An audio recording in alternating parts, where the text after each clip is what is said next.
Something fractured in Philadelphia the moment $84 million walked out the front door on the 1st of June, but nobody expected the fallout to explode onto a practice field in Foxborough with literal flying punches. When former brothers turn into bitter rivals, regular summer football goes right out the window. What happened over 48 hostile hours between the Philadelphia Eagles and the New England Patriots was not your average preseason tune-up. It was an absolute war of pride, vengeance, and redemption. If you love unfiltered, high-stakes football drama, take a second right now to smash that like button, share this video with fellow fans, and subscribe so you never miss another breakdown. Picture this scene under the scorching Foxborough sun, 4 to 5 separate brawls breaking out across the field, helmets flying, coaches screaming, and 2 rosters ready to rip each other's jerseys off.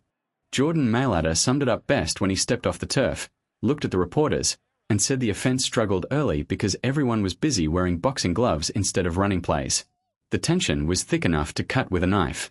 When you step onto the field against your former franchise player, how could the energy be anything other than completely chaotic? For the first time since that blockbuster June 1st trade sent shockwaves through the entire National Football League, Jalen Hurts and A.J. finally stood on the same field together.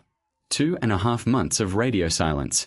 Not a single phone call, not a single text message, not a word exchanged between 2 men who once shared an unbreakable bond and led this offense to the brink of a championship.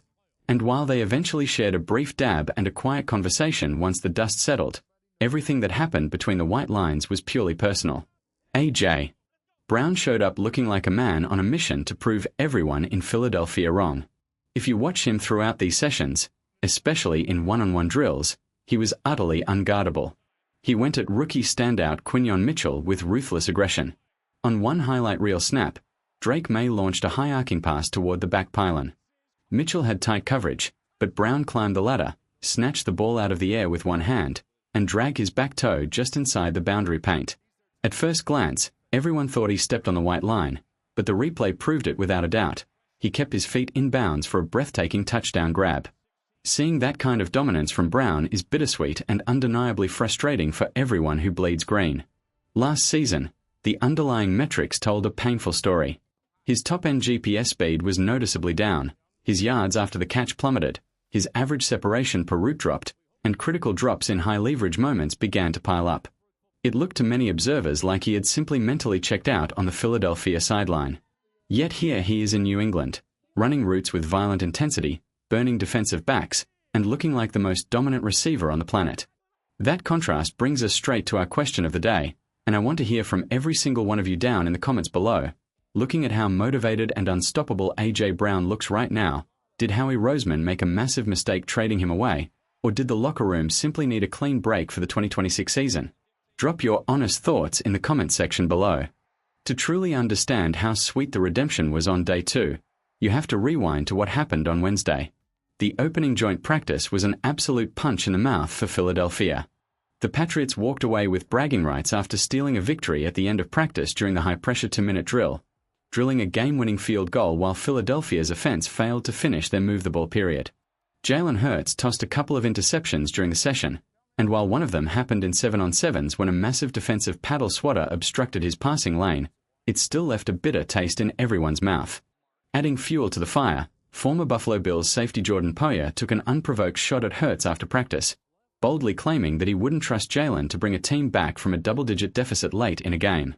The irony of that statement is almost comical when you remember that back in 2023, Hurts hung 5 total touchdowns on Poyer and the Bills' defense, erasing a 10-point fourth-quarter deficit to win in overtime. But talk is cheap in August, and the Eagles knew they had to answer with their play between the whistles. That response came roaring to life on Thursday, spearheaded by an offensive identity that looks completely revitalized. If there was one undeniable bright spot throughout these grueling sessions, it was the dominance of the offensive front. Philadelphia ran the football at will, chewing up turf and physically displacing New England's defensive front. The offensive line opened up Grand Canyon-sized running lanes, allowing Saquon Barkley to explode into the second level with ferocious burst. Veteran tackle Lane Johnson could not contain his excitement after seeing Barkley slice through defenders, boldly stating that the unstoppable, peak version of Saquon Barkley from 2024 is right back in front of everyone's eyes for this 2026 campaign. Even in what many considered a down year previously, Barkley still posted solid production, but this version running behind a healthy, locked-in offensive line gives Philadelphia legitimate championship caliber. With new offensive coordinator and play caller Sean Mannion installing a more balanced, versatile system, establishing a dominant ground attack changes everything. When the run game is imposing its physical will, it unlocks the full dynamic threat of Jalen Hurts as a dual-threat superstar, keeping linebackers frozen and opening up explosive passing lanes down the field. We saw glimpses of that explosive passing attack all week long. Hurts connected with Elijah Moore on a breathtaking deep ball, dropping an absolute dime right into the bucket in stride. Moore has been stacking phenomenal practice after phenomenal practice, turning heads and making the upcoming roster cut-down decisions extraordinarily difficult for Nick Sirianni and Howie Roseman. When depth receivers are playing with that level of hunger, it raises the standard for the entire locker room. Meanwhile, the defensive side of the trenches was having its own field day. Philadelphia's defensive front lived in the New England backfield for 2 straight afternoons.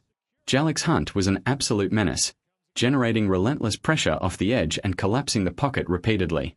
In a live-game environment with no red jerseys protecting the quarterbacks, Philadelphia's front four would have completely dictated the line of scrimmage, exposing the exact same offensive protection flaws that doomed New England against elite defenses like the Chargers, Texans, and Broncos before their Super Bowl defeat against Seattle. All of that physical build-up and mounting tension led directly to the defining sequence of the entire summer. It was the final team drill of the week, an 11-on-11 late-game situation starting at the New England 25-yard line, with maximum stakes on the line. Maye stepped under center looking to lead New England to a walk-off scoring drive, locking his eyes on A.J. Brown over the middle. But cornerback Tariq Woolen, who had struggled at times on day one against Brown and Romeo Doubs, timed his jump perfectly. Woolen undercut the route, aggressively fought through the catch point, and ripped the football straight out of Brown's hands. The deflected ball floated into the air, and Jalyx Hunt came flying across the field to secure a stunning diving interception. That turnover flipped the momentum instantly, handing the keys over to Jalen Hurts and the starting offense at the 25-yard line. This was the moment where execution mattered most, and Philadelphia did not hesitate. Hurts took command, running a masterclass 4-play sequence. First, a quick dart to tight end Dallas Goedert to keep the chains moving. Next, a sharp timing route to Dontavian Wicks. Then, Hurts stepped up in the pocket and fired an absolute strike to Marquise Hollywood Brown near the sideline. Hollywood stepped out of bounds to stop the clock, and on the very next snap, Hurts went right back to Hollywood in the end zone for a back-breaking touchdown strike. That scoring drive was monumental for Hollywood Brown. After spending the earlier part of camp working through adjustments and flying relatively under the radar, he has flipped an explosive switch over the last 3 practices, proving exactly why this offense can be lethal even without their former top target. 4 plays, 25 yards, a touchdown, and a total victory to close out the most physical week of training camp. Redemption was everywhere on that field. Tariq Woolen's clutch play on the ball was the culmination of an incredible bounce-back performance. Earlier in the session, Woolen made the play of the morning by picking off Maye in the front corner of the end zone on another pass intended for A.J. Brown, high-stepping his way all the way down the sideline for an emphatic pick-six. Woolen has always been a player with immense physical upside, and watching him respond to early adversity by shutting down one of the league's most dangerous offenses shows the kind of mental toughness this defense is building. Maye finished his 11-on-11 representatives going 9 of 18 with 2 interceptions. And while the Patriots managed 4 touchdowns during situational red zone periods where teams start right at the goal line, the full field dominance belonged squarely to Philadelphia's defense. Even younger secondary pieces showed remarkable grit.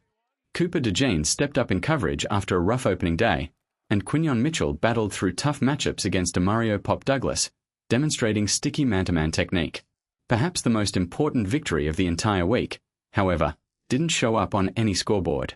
While other franchises around the league suffered devastating setbacks during joint sessions, such as the Houston Texans losing second-year standout wideout Jaden Higgins to a brutal season-ending ACL tear against the Raiders, Philadelphia emerged from this physical bloodbath completely healthy. Devonta Smith looked silky smooth running crisp intermediate routes, and rookie Makai Lemon was out in pads participating in positional drills, proving that this roster is entering the late stages of August loaded with fresh legs and elite depth. When you look at the raw energy, the 5 brawls, the sideline trash talk, and the dramatic walk-off touchdown drive, joint practices have officially surpassed preseason games in sheer intensity and competitive value. Nick Sirianni may not even need to risk his starting lineup in Saturday night's exhibition game at Gillette Stadium because the starters already got 2 full days of regular season game speed against a top-tier opponent. Philadelphia came into Foxborough looking for a test, absorbed an early punch on Wednesday, and answered back on Thursday with undeniable toughness, disciplined execution, and a fierce collective identity. They proved that they can dominate the line of scrimmage, overcome sudden adversity, and execute in the game's heaviest moments. As this team gears up for another grueling championship pursuit, how confident are you that this revamped, balanced offense can carry Philadelphia all the way back to the Super Bowl? The journey is just beginning, and the foundation built in Foxborough proved that this team is ready for whatever fight lies ahead.